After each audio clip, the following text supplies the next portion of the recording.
జీవితంలో అన్నిటికన్నా పెద్ద నేరం ఏమిటంటే అమ్మకి చెప్పలేము అన్న పని మనం చేయడమే.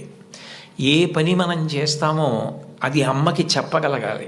మీరు ఏ పని చెయ్యండి, ఇది అమ్మకి నేను చెప్పలేను అన్న పని మీరు జీవితంలో ఎప్పుడూ చెయ్యకూడదు.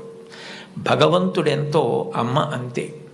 మీరు మహాత్ములైన వారి ఎవరి జీవిత చరిత్ర పరిశీలించండి.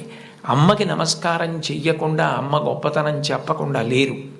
ఈ రాష్ట్రానికి ముఖ్యమంత్రి చేసినటువంటి ప్రాతస్మరణీయులు టంగుటూరి ప్రకాశం పంతులు గారు తన జీవిత చరిత్రలో వ్రాసుకున్నారు.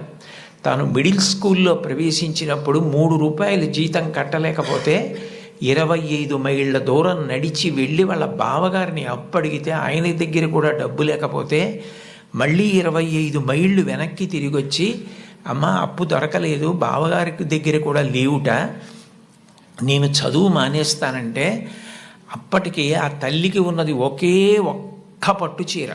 ఆ పట్టు చీర పట్టుకెళ్ళి ఆ రాత్రికి రాత్రి తాకట్టు పెట్టి ఆవిడ ఆ డబ్బు పట్టుకొచ్చి చదివిస్తే ప్రకాశం పంతులు గారు బ్యారిస్టర్ అయ్యి రాష్ట్రానికి ముఖ్యమంత్రి అయ్యారు. ఆయన తన జీవిత చరిత్రలో అమ్మ గురించి అంత గొప్పగా వ్రాసుకున్నారు.